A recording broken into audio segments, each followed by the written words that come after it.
Good evening, everybody, and thanks for joining our masterclass on global investing.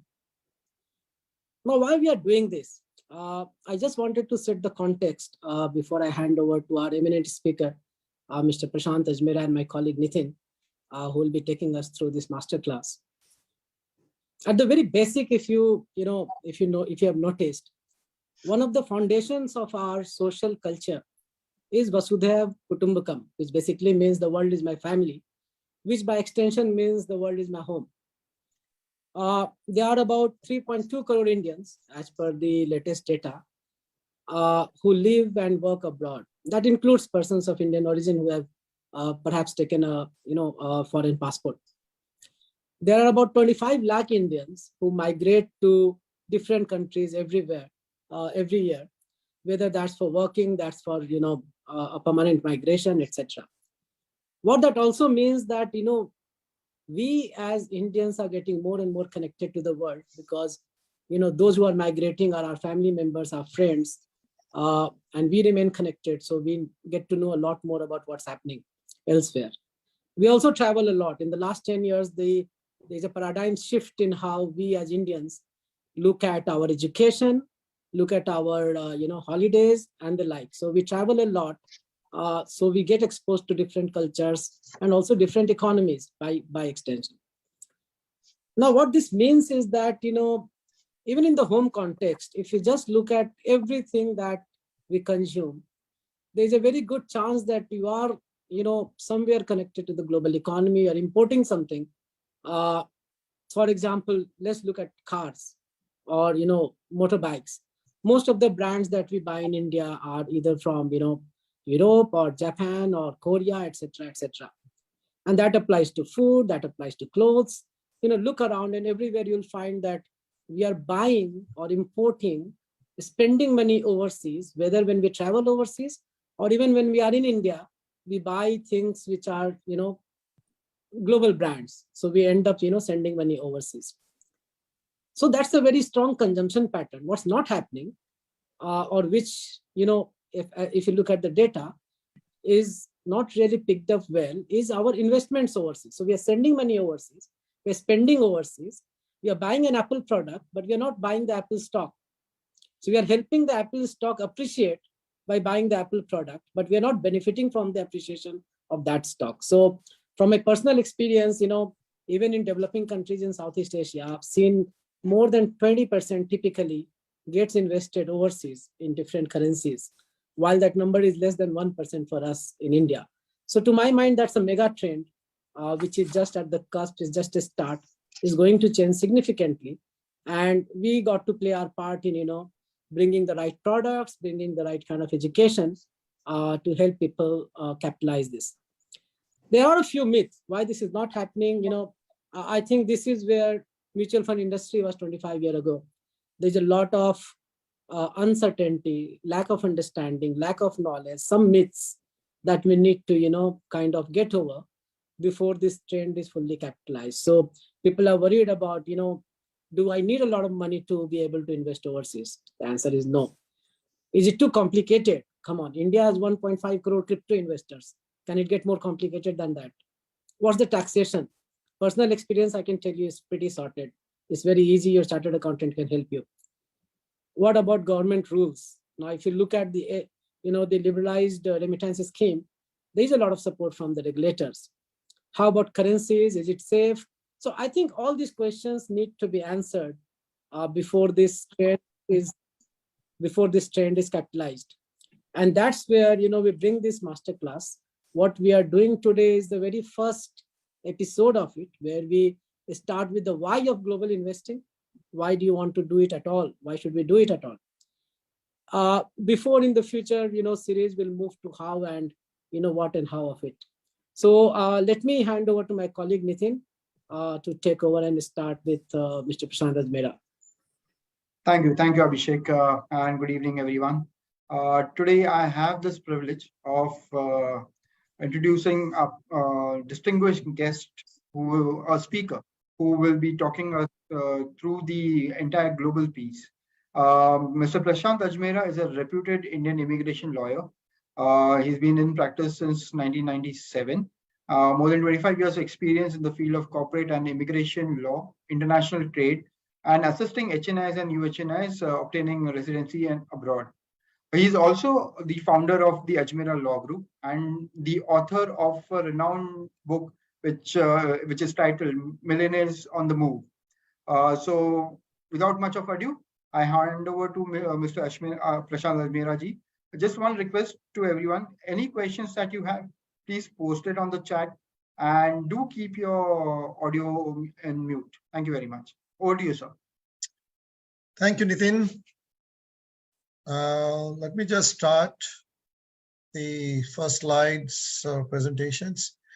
So yes, thank you very much for Epsilon Money to invite me to this first masterclass. So that's really an honor and privilege to do this masterclass. And generally, when we talk about the investing globally, as the Abhishek has rightly mentioned, we think about the complications, why we should do it. And even if the other peoples are doing something into it, they talk about only one aspect, probably return in foreign currencies or foreign stocks, foreign investment products, real estates is better than India. That's the only one aspect they talked about it. If you look at the companies who are talking about, whether you take the mutual fund companies who are offering the global mutual funds, the offshore funds, and other products, what they're offering. But as the Abhishek has mentioned, then we have to look at the so many other aspects which has changed in our investment the expenses habits or spending habits, and that needs to be looked into it. So let me just start with this one. The very simple things or a few questions, 3-4 questions I'm going to ask you. We used to talk about a few years back, 25, 30 years back, that what would be the biggest ticket size of your expenditures for your family. Generally, it used to be the house. But now, as more and more parents want their children to study abroad, the biggest ticket size is the child's foreign education. And that's the biggest expenses the family is going to make in their lifetime, but we hardly spend any time or we take any advice or we do any planning. And that's where the problem arises, and we see the lot of financial problems are arising with the family. The second one, what failure in your life will make you the most unsatisfied? Again, the answer is always the child's failures and educations in career is affecting you. That whatever happens to us, whether you are coming from a very ordinary family or whether you are a multimillionaires, but if something happens to your child, their careers or their health or their job, they are not getting it or they are not getting settled, it affects you, because every parent at any age, you are always looking for your children. So children's future in education and career is your priority. But during our lifetime of educations and our careers or a business and a professions, whatever you're doing it, we do not take a concrete steps to make these things successful for our children. We think that, okay, we earn the monies, and if we have earned money and if we have a good corpus, it's going to take care of my children's futures and educations and career. It's not. Now we are in 2022 and almost at the 2023. That needs to change. The parents and the children needs to look at this perspective in much more systematic way.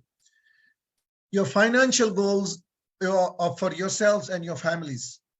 What is that financial goal? Probably you want to move to a bigger house, 2 holidays in a year in India, wish to send your kids to the best schools in India, best medical plans, life insurance, and retirements.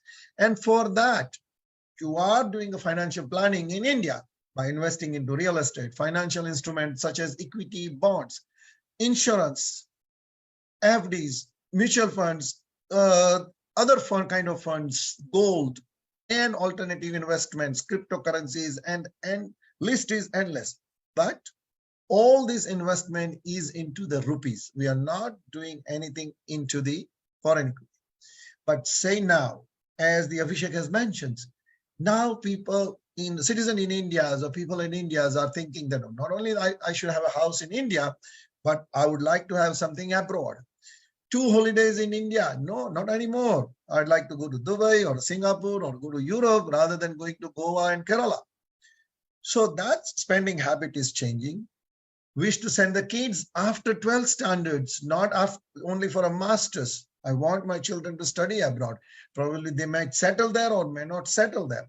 We want a best medical plan. We want an insurance plan, not only in India, but abroad. Retirement semi-abroad. That means I would like to stay a few years, few months in a year in foreign country. So these are the various things are changing. But do we have, as Abhishek mentions, that our spending habit is changing, but do we have any financial plan to do this once? And answer is no. And that I'll explain to you in a systematic manner by showing you the exact data from RBI. These are not the surveys or these are not the conclusion. So that means, as the Abhishek mentions, that Vasudhaiva Kutumbam, that means we are becoming a citizen of the world. And then if we are thinking a global, and we are not making a plan for them, then it just remains as a wish. And it can turn into a financial disaster for a family. Why this has happened or why this has started happening is, so very quickly in 2008, the government of India started the liberalized remittance schemes known as an LRS. As of this year, any Indian citizen can remit, which could be an investment or it could be an expenses up to $250,000 per year. So which could be for holidays, educations, medicals, and for all this purpose we send out. But are we doing enough for the investment into real estate, stocks, debts, mutual funds, and companies? And we don't. Because if you look at this data in front of you, which is that RBI generated data for a period of almost 12 to 13 years, the last years, we basically, as an Indian citizens or Indian family, remitted almost $19 billion plus, $19 billion plus, even after the COVID effect. The net remittance out of India was $19 billion. This is not the company. Again, I'm repeating, it's only Indian citizens, people, family like me and you, remitted out of India. But out of that one, almost $10 billion, as you can see, item number 1, 2, and 3 here, were for the purpose of child's educations and their living expenses, or we remitted to them by way of gift. But if you look at the item number 4, 5, and 6, the investment was only for a period of, only in the amount of $1 billion. But also, as Abhishek mentions, we spend a lot of money in travel, almost $7 billion. So you can see out of the $20 billion, we spend almost $17 billion for expenses, but we have not diversified our portfolio globally to put the money into foreign financial products or real estates or something like that. So as the Abhishek mentions, that at least we should do that one 15 to 20%. And particularly for the children's educations, we should do it because that's the largest ticket size you're going to have that expenses in your life. So why not to do about that? So now you see our change in the spending habits. Before 2007, we were not thinking about spending money and going for holidays and educations, real estates. But after 2007, it's all changed. But what we are doing right now, we are doing it that earning in India and continue to spend in dollars, a sizable amount of our fortunes or of our earnings, we are spending in dollars. So as and when we need the dollars, we go out and purchase the foreign currencies and remit it or take it with us to the foreign country and spend it. And that needs to change. Not only the return is there, but this is the another aspect to look at it, that if you are spending more in a foreign currency, don't you think that it would be a prudent to look at the investment part of it? So coming to the next slides, if we'll $17 billion, which amounts to, as I told you, 13,600 crores, converted our spending habits to our investment habits. Now, why it is not happening or why we are not investing? Because for the study abroad particularly, we think that that's the only way to settle abroad. We go to our consultants who are not regulated in India for our advice, but there are a number of options are available, but people do not explore it before. Lack of knowledge by investors, amongst the investors and the professionals. We believe that ticket size for the foreign investment is going to be only millions and billions of dollars. But believe me, you can invest as little as $1,000, $2,000, or in SIP. You can do an SIP with few $100s. Scared of FEMA rules, Foreign Exchange Management Act. We believe that, oh, if we send the money abroad out, we're going to have a trouble with the enforcement director or an ED, the income tax department will be after you. No, those are the days gone. It's now straightforward and simple rules. And it's very easy. It's no more a criminal offense. So your bank is in a position to remit the money from your own saving accounts. But there is not enough taxation advice, how to structure our investments. No big players are making any marketing efforts. Government is also not doing anything in this one. So there is a lack of knowledge is there. And that's why the Ajmera Law Group and Epsilon Money is taking these initiatives to educate the professionals and investors and equip them with the knowledge they need, either for personally for themselves or bring it to their clients and tell them that why you should start investing. Guys, it's not that complicated, and it's not that big amount of money you have to invest. You have to just do it very simply and systematically and know that how it works. So what we do or how we assist you to achieve your goals, investing in India as an Ajmera Law Group and Epsilon Money in a one platforms, we assist you to make an investment in India in Indian products, Indian financial products. But the two other aspects we take into consideration is residency and citizenship by investment and investment globally. So our two law firms has come together to provide a complete 360-degree view of your investment health, that if you want your child to study abroad, if you are exposed and you are spending money abroad for the holidays, for the buying a goodies, buying a real estate, then you should diversify your portfolio. And that's why we are here as a one-stop solutions for you as an investors, if you are an investors, or if you are financial professionals. We bring you the one-stop solutions that invest in India. We will help you with the Epsilon Money platform. We will also help you with the investing globally with the one platform, one account. You can make an investment into the 50 stock market of the world. Nobody has that product available in India.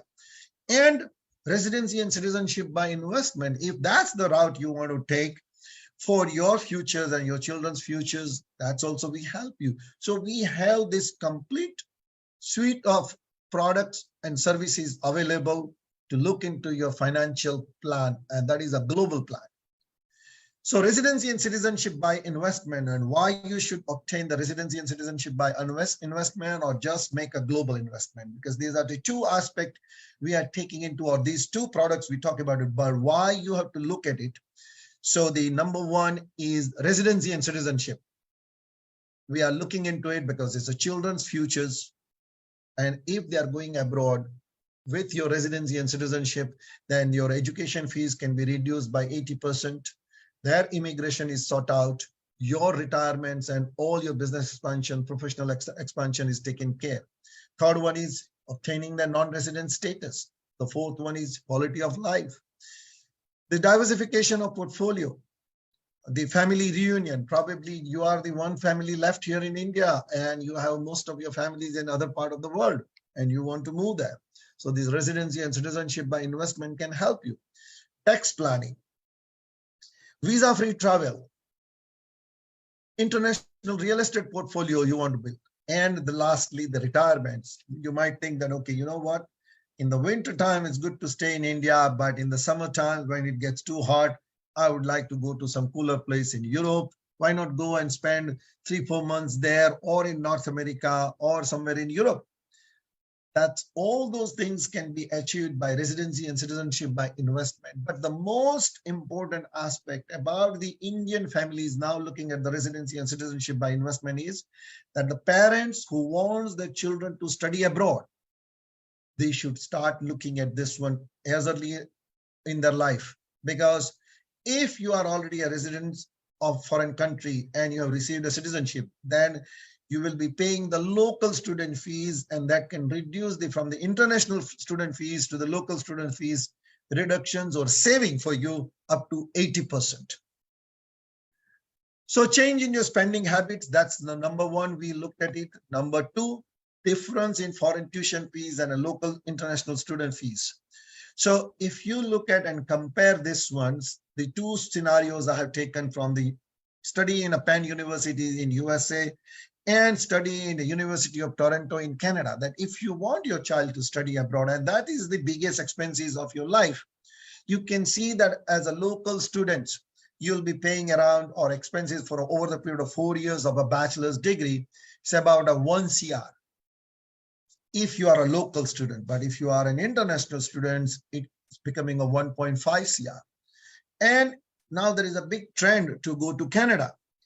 If you look at the fees of the local and expenses of your local student is 53 lakhs rupees compared to that one. If you are an international student, it costs you 1.6 crore rupees. So there is a significant saving in the fees if you have a residency or citizenship of that country. What happens is that with my 30 years of an experience lately, I see the parents comes to us when it is too late, because the parents will come and talk to us when their child is in grade 12 or is just in a second or third year of bachelor's degree or finish the bachelor's degree. It's too late. The earlier you start planning, you can look into the more these options we can offer you, and you can decide that what you want to do. Particularly, this is the slide. Parents want their children to study abroad and in USA. But if you look at this column number 4, and you can see that if you send your child to study abroad, which is a great idea, but also you need to know that the waiting period for a green card for Indian children who are going to USA is 10 to 12 years as of now, 10 to 12 years. In that 10 to 12 years time, that means your child will get a green card after 18 to 20 years. So when we send our child to study abroad for an undergraduate or a master's degree, they realize it that, oh, our children's life is set. But when they reach into USA and after 6 months, 1 year, 2 years, they realize it that, oh, to get our green card, that means from student visas to H1 visas and to the green card, is going to take anything between 12 to 15 years times or 20 years times. So that's also need to be looked into. The change in the stock in the currency rate. So we see over the period of time that in 2008, the US dollar was 48 to 49 rupees to 1 US dollars. Now it's almost 81, 82 rupees. So there is a big exchange rate change in that one. So if you had $1 million in your, saving, so 5 crore rupees, if you have saved, you thought that it will be 1 crore rupees, 1 million US dollars. But because of the exchange rate, your amount has become reduced almost to 628,000 US dollars. So you lost almost 35% just because of the currency fluctuations. So that also plays a very important part when you decided, earlier you decided you can do this planning by making an investment or obtaining the residency and citizenship by investment. Because remember, as I told you in my earlier slide, that the child's foreign education, particularly for an undergraduate 4 years degree, is the biggest expenses of your life. And if you have not 1, but 2 or 3 kids, you can imagine that it can be up to 700,000 US dollar. That means you are looking at up to 5 to 6 crore rupees for your 3 children's educations. And that is all white money we are talking about it. Don't you think that we need a planning for that one? And the earlier we do it, we have a better safety. Rise in education cost in Western countries, in universities, And in college, means in America, Canada, Australia, New Zealand, in Europe, education cost is rising by 25%. So that's also other things is adding, excuse me, to your planning. And that's the reasons you have to do the early planning. So now we learned the 4 new facts that there is a change in our spending habits, that now it's no more a global, but it's international. We have learned that there is a difference in the local students and international student fees. And there is a currency fluctuations, there is a rise in a cost. So this requires, this various aspect requires an early attentions in your life for your financial planning. And that's why the Epsilon Money and Ajmera Law Group is here to provide one platforms to provide you all these product and services at one place. So what are your options? Generally, we think that, oh, I send my child abroad for a higher education and life is set. Not more in 2023. You have a number of options are there, and those options needs to be looked into it from a professional like our law firms, not by a student visa agent and a consultant. Studying into college, studying into university, 3 years or 4 years of bachelor's degree. You are going for a licensed professions like a law degree or MBBS, chartered accountant, dentist, pharma, physio.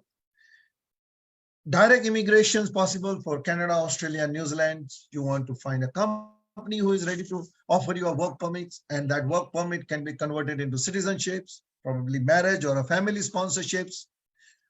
Or ultimately, you want to look at it, the residency and citizenship by investment, or the last options.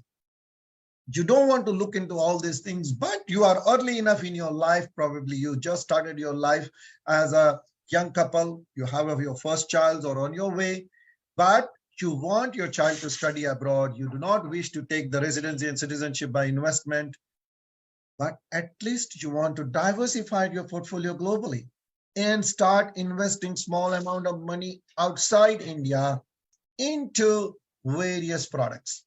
So how do we do it? So when it comes to the residency and citizenship by investments, that our law firm takes into considerations, the understanding your family profile, understanding your child's and family goal. We do one-to-one consultations, then we do the global career planning for your child, showing you various paths and pros and cons, which I just mentioned in my earlier slide. Educations of the path selected, executions of the path selected, and each family is a special, and our services is customized for the residency and citizenship by investment. But for any reasons, if you think that you do not wish to consider the residency and citizenship by investment, that is also fine. That's the right decisions or a good decisions. But again, if you are spending money abroad, you want your child to study abroad, then you have to look at your comprehensive financial solutions with our partners, Epsilon Money. And what they do is Epsilon Money is our fulfillment partner for international investments. They provide access to the market across the globe on their platforms, which has a US and developed market stocks, bonds, emerging markets and Asian market stocks and bonds, stock based on global themes and select sectors like IT, automobiles, stocks and ETF across the globe, currencies, futures, metals, and much more. Multiple global assets can be accessed through the one single account. And that's where we are the only and a pioneering firms or a group of professionals has come together to give you a 360-degree views of for yourself, if you are an investors, or for your clients, because we are ready to work with the financial professionals, portfolio advisors, mutual fund distributors. If you think that you have a client whom you can present this ones, add these services to your present portfolio of services, and we'll be more than happy to work with you.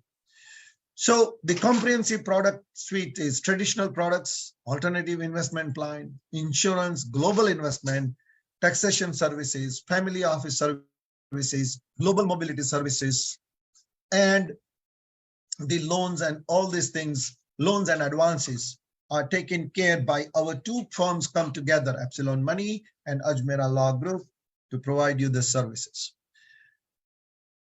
These are the one platform for all your solutions, strong global propositions by investment, immigrations, and education, customized solution for each of your goal, cost of optimizations, unique assets allocation methodologies, world-class customer services, both digitals and physicals.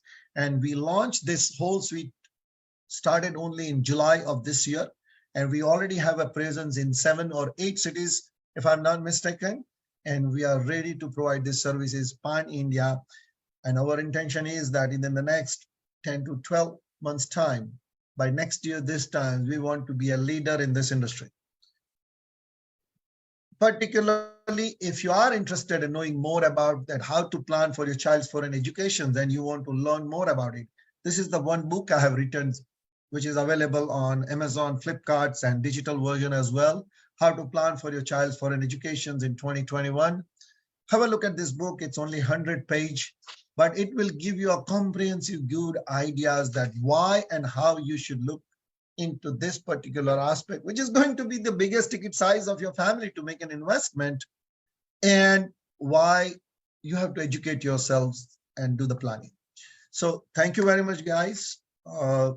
That's the time I have it for. And I think I tried to cover as quickly as possible the number of points and giving you pointers. On each of this topic, we can do a separate masterclass. But just to start with, we wanted to give you some highlights that where we are going. And we're going to continue this series on a monthly basis with Epsilon Money and Ajmera Law Group.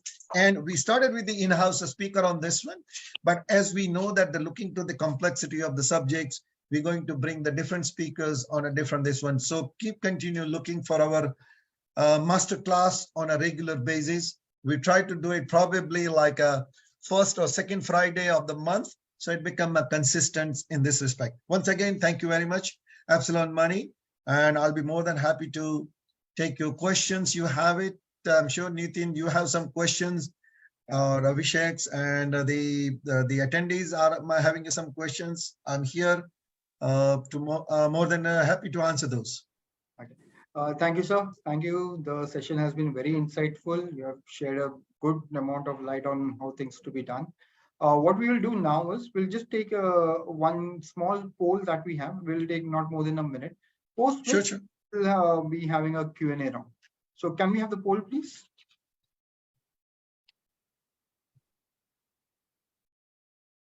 Okay, the poll should be on your screen right now.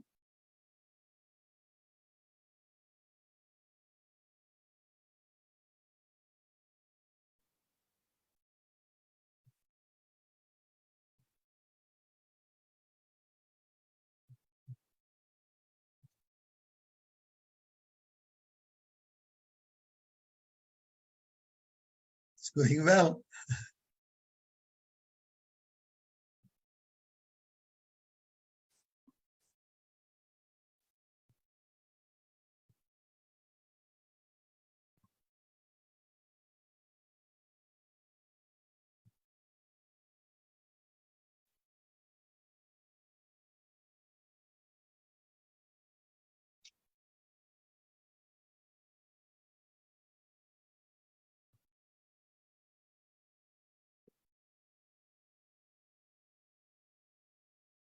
So it's only 23. We are 32. So few people are not answering. Move your mouse. Do some more click.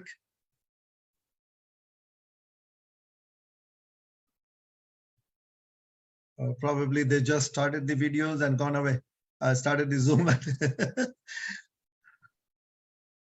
24 out of 32. Okay, so I think we can end the poll, but I'm not surprised because these are the two important, what I should say, two important things that anybody would look into when they're thinking about international market or investing internationally. One is obviously your child's education, and the second one is the annual international vacation. So thank you for participating in the poll. So in that one, let me just give you an insight that when we talk about the 11, I think 10 people mentioned out of the 24 that annual international vacations. So imagine that now you created your say real estate in London or in somewhere in Spain, and then you're given it out on a rental, and you have gone there for a vacation now in Europe. So generally what happens is when you go for a vacation, you take $5,000, $10,000, $15,000 with you to spend there. But if you have made an investment, then you go to the Spain, travel to Europe for 15 days, come back, and now you have $8,000 in your pocket to bring it back to in India, rather than you taking from here and spending in Europe and bringing it. So that's the beauty of this foreign investment. People don't realize it, that how it is going to help you. But yeah, that's the way to do it. Yes, Nitin, go ahead, please. Thanks, sir. So what we had done, we had reached out to our investors if they had some specific questions for you. So maybe I'll take that. So the first question that we have is, what are the benefits with reference to child's education by taking dual residency of any European countries? Any European country. See, in European countries, you have to realize is Nitin, that because European country, except the Ireland and UK is out, they are non-speaking English-speaking countries, because in Europe the language is different, like just the way in which we have each state in India has a different language, and they are not open for an immigrations. What do I mean by open for an immigration? That means that if you study there, they are automatically, the immigration is not available to you, which is very easy to do it in Canada, easy to do it in UK, Australia, New Zealand, even in USA, compared to the European countries. So if you have taken a residency in Europe by going for an investment into the Portugal, Spain, and this one, then obviously you saved on the fees, your residency for your child is already secured, and then living across the Europe in 28 countries is easy. And Europe is right now open with just buying some real estate of 2 to 3 crores or 4 crore rupees, or maximum up to €500,000, and you have a residency of that country, you have a minimum residency requirement, and your family is resident of European countries. So you have a double benefits on that one. Okay. So one more thing when it comes to immigration, a perception that people have in mind is that it takes a lot of time, right? So the next question is purely on that. From when should one plan for taking a residency? That's the first part of it. Second part of it, how much time does it really take to seek a residency?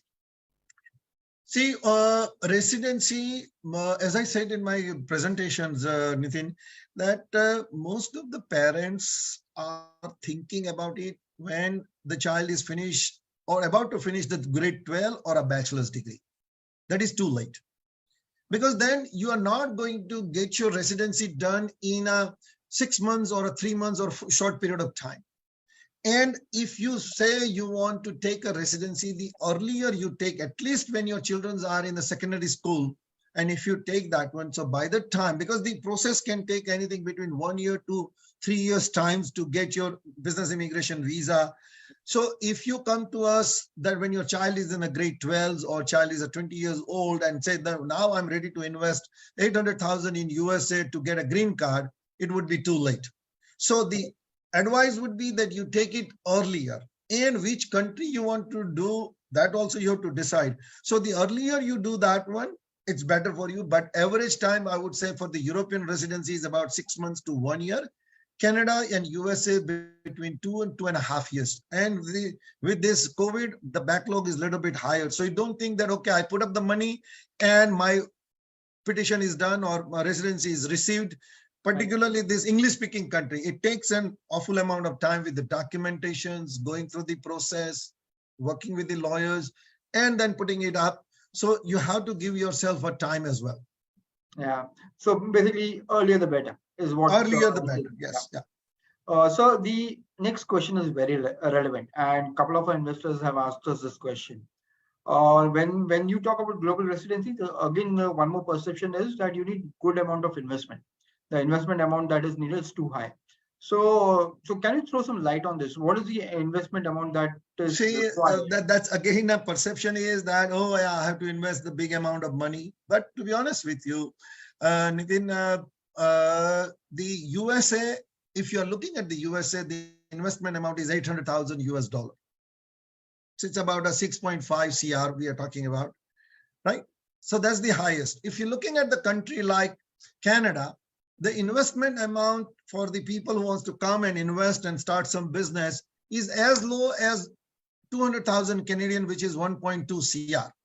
But it requires also the lot many other things to take into the consideration. So for the residency and citizenship, the investment amount is not that high, but the other requirement which needs to be fulfilled, that could be putting some people off.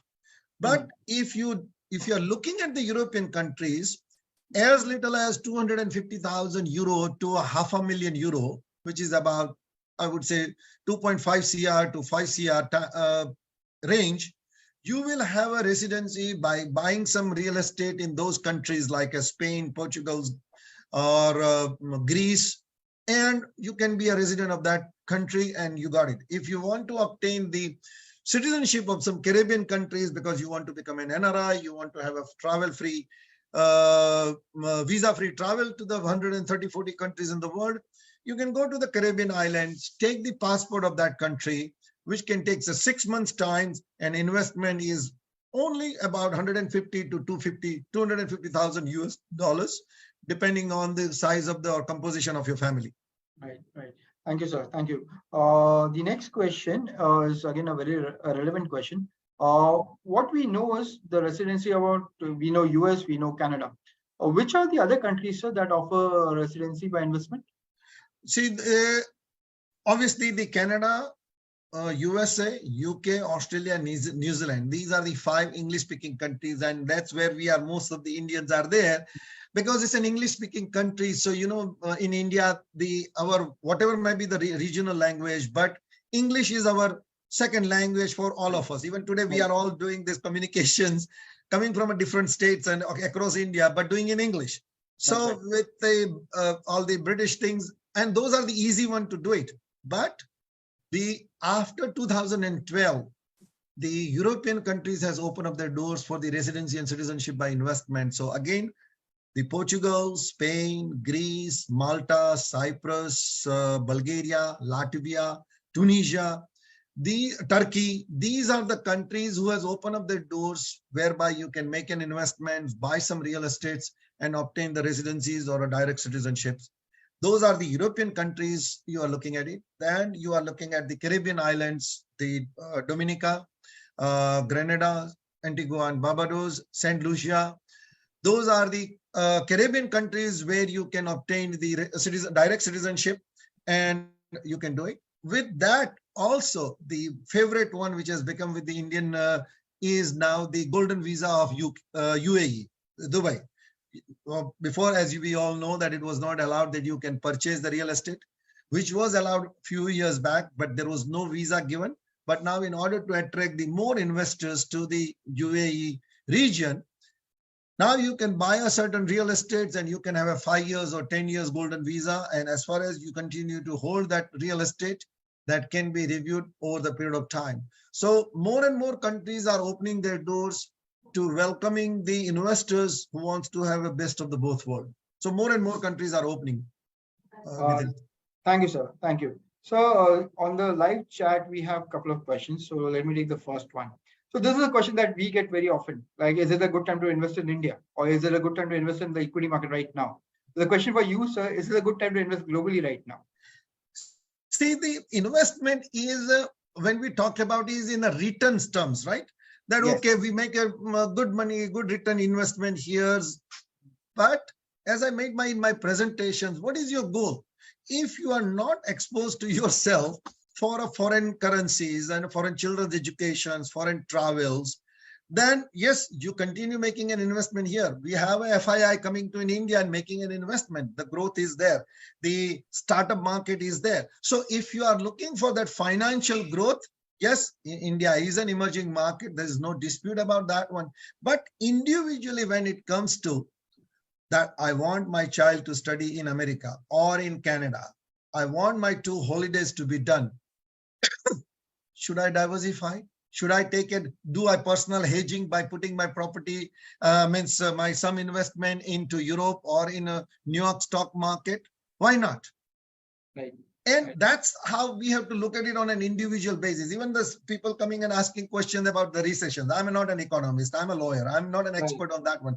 But As a Canadian citizen, I have lived out of India for 30 years. I've traveled the 45 countries in the world. This recession goes up and down over the period of time.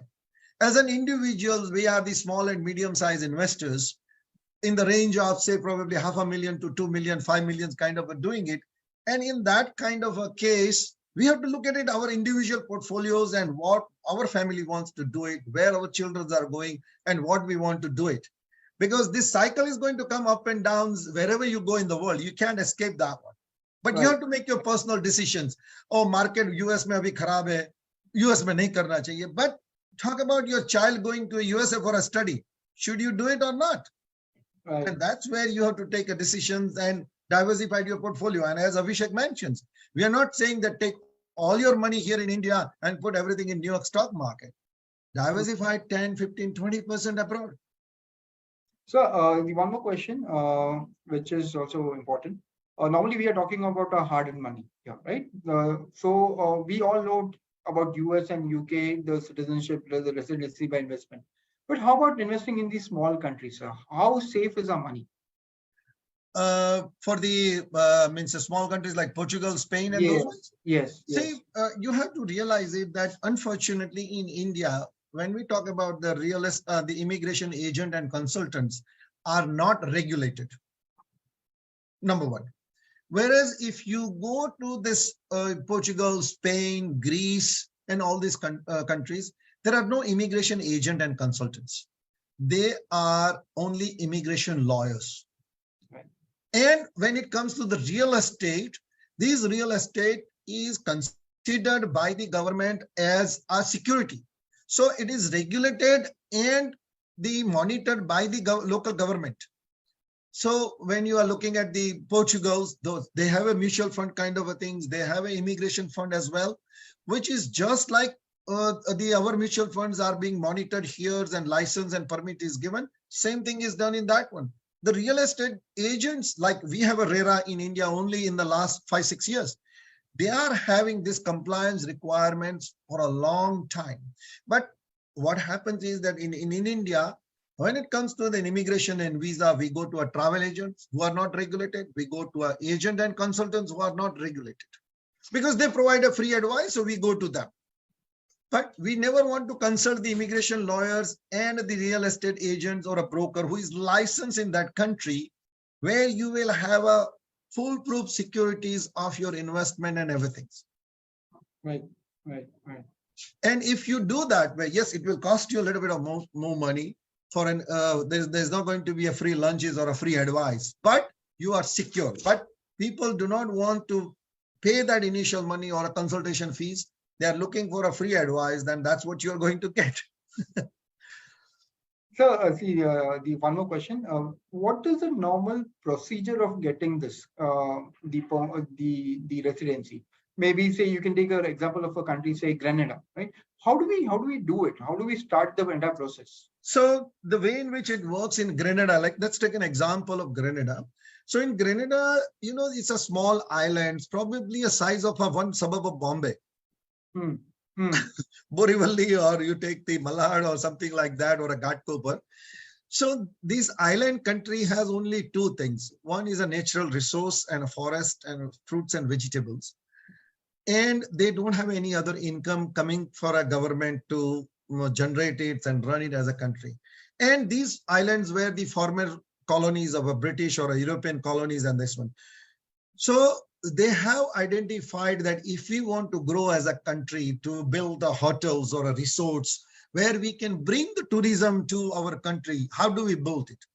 So in order to build this, the hospitality industries in those island countries, this country has come up with these citizenship programs. So now they've identified the developers who makes an applications to the government. They obtain the license, and on that government website, they will say that these are the projects which is being approved by our government to make an investment, and it gives you a citizenship. So these, we work with a few of those in every of these islands, or even in European countries as well. And once you identify the country, then we bring you the 1 or 2 good projects, which are again approved and licensed by the government. If you want to go and visit it, you can do it. We put all the documents together. We, as an immigration lawyer here in India, we work with the lawyer there only. Again, no agent, no consultant. And we work with directly with the government agencies to make sure and secure that your investment is secure. So once we have all these documents done, then you pay a certain amount of fees to the government as your immigration processing fees, which is very high in these island countries. Then you are making an investment into a real estate. And once all your documents and everything is ready, the file is submitted. Within a 6 months time, you get your citizenship. Right, right. So in the interest of time, just one last question. So was it the right time to invest in property in India? Maybe I think it's not in India. Maybe they're talking of real estate abroad. Is this a good time to invest in real estate abroad? Yes, because see, right now, if you look at the Canadian and American market and European markets, after a long time, the interest rate is going up for the mortgage. Right. And in that country, as I lived for 30 years, I realized it that when interest rate goes by 0.5%, the 80% of the population realizes that mera EMI बढ़ जाएगा. My EMI will increase. And that happens in India as well. But here we are not that much worried. But in those countries, people has borrowed sometimes, many a times more than what they can afford. And they say that, okay, now EMI was $2,000, but from next month I have to pay for 2,500. Or if you are a new buyer, the amount is increasing. So if this pattern continues, the amount of investment in real estate would be a good time because it will start coming down. Right. Right. In the last 3-4 years, you will not believe, Nitin, New Zealand and Canada are the 2 countries where they have stopped the foreign investment in real estate because they realize that the property price is going so high. Right. That the affordability of the local people has become difficult, and they say we don't want any more investment into the residential real estate in our country, particularly in city like Vancouver and Toronto's in New Zealand, the whole country. They said that the foreigners, Chinese, Taiwanese, Koreans, and now even Indians are coming and making an investment into real estate with the cash money so much that the local people cannot afford it. So if you want your child to study in New Zealand, say, for example, why don't you buy a house or an apartment right now and make an investment? So when your child goes there, it would be an ideal place to make an investment. And the good amount to make an investment in a foreign real estate portfolio is buying an apartment near to the university where your child is going. Because I'll give you an example. If you say, take an example of the University of Toronto or University of Waterloo in Canada, or in Pennsylvania in USA, or in Melbourne, within the 2 to 3 kilometers area from a university, the rent is double than the other areas because all the students are coming, they need an accommodation, they don't have a PG. And if they are coming there, the rental is going very high. So is a 1-bedroom apartment or a 1-room is going to cost you $1,000 a month, $1,000 a month. Don't you think that it would be an advisable that if you want your child to study in Canada, and if you have a financial capability, buy an apartment for 4 years times, your child would be living in your own apartment and probably sharing with somebody and generating the income rather than you are infusing the money from here. Right. Even I have seen the real estate developers in the Western countries. The real estate market of the regular residentials and commercial is going down. Hotel is going down because of the COVID.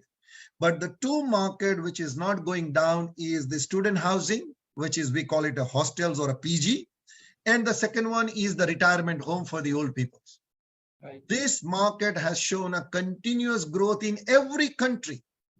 So if you are investing money into that kind of a real estate, your growth is, it's always in a double figure. Right, right. Thank you, sir. Thank you very much for this insight. A very, very good insight that you have provided us. Thank you everyone for joining the call, and stay tuned for our next session on Masterclass, which should be sometime next month, early next month. Thank you very much and have a good weekend ahead. Thank you very much. Thank you, guys. Thank you very much, Nitin and everybody.